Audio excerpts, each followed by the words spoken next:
रामपुर के जंगल में इस बार भयंकर अकाल पड़ा हुआ है, जिस कारण जंगल के सभी पक्षी बहुत दुखी हैं। सब भूख प्यास से तड़प रहे हैं। तभी कुछ पक्षी एक पेड़ पर बैठे बातें कर रहे होते हैं। हे भगवान, पता नहीं ये कैसी आपदा इस जंगल पर आ गई है। पहले तो कभी ऐसा नहीं हुआ।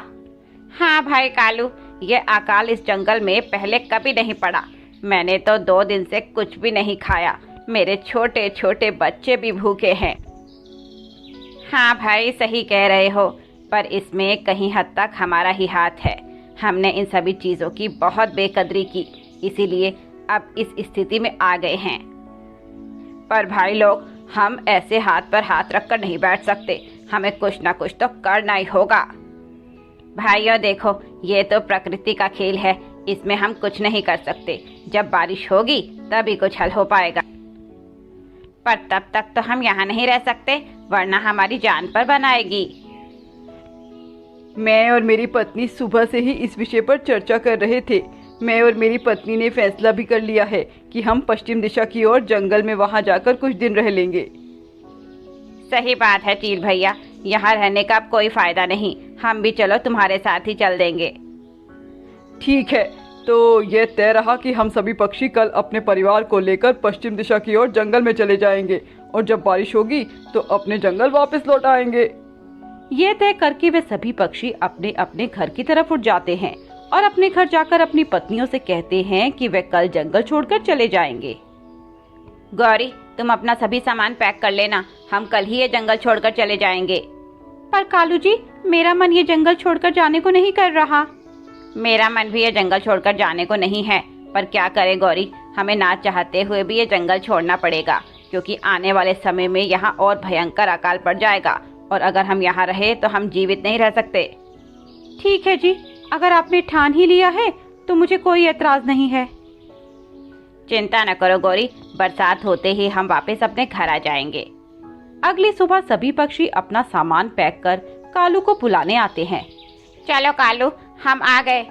कालू और उसकी पत्नी गौरी भी सामान पैक करके तैयार थे और वे सभी पक्षी जंगल छोड़कर उड़ते हुए दूसरे जंगल में चले जाते हैं। दूसरे जंगल के पक्षी उन्हें अपने जंगल में घुसने से मना कर देते हैं। अरे अरे भाई, कहाँ घुसे जा रहे हो? यह जंगल तुम्हारा नहीं है। देखो भाई, हम जानते हैं ये हमारा जंगल नहीं है, पर हम सभी इस समय मुसीबत में हैं और हमें तुम सभी पक्षियों की मदद की जरूरत है। आप हमें बस कुछ समय के लिए यहाँ रहने दीजिए।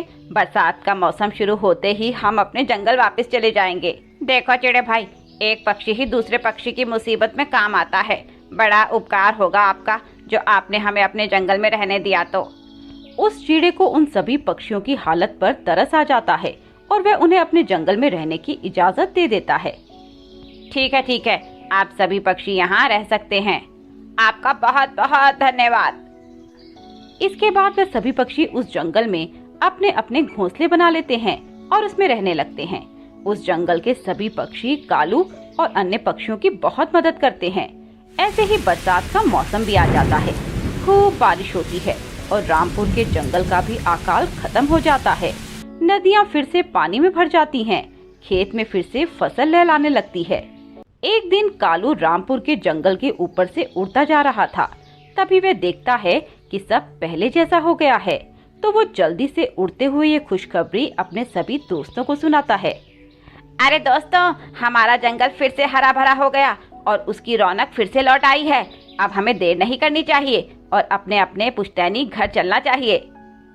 अरे वाह, यह तो बड़ी खुशी की बात है। तो चलो हम कल ही अपने पुराने घरों को वापस लौट चलते हैं। तभी वह चिड़ा उनके पास आता है और उनसे कहता है, अरे भाई, क्या हुआ? बड़े खुश लग रहे हो, हमें भी बताओ क्या बात है।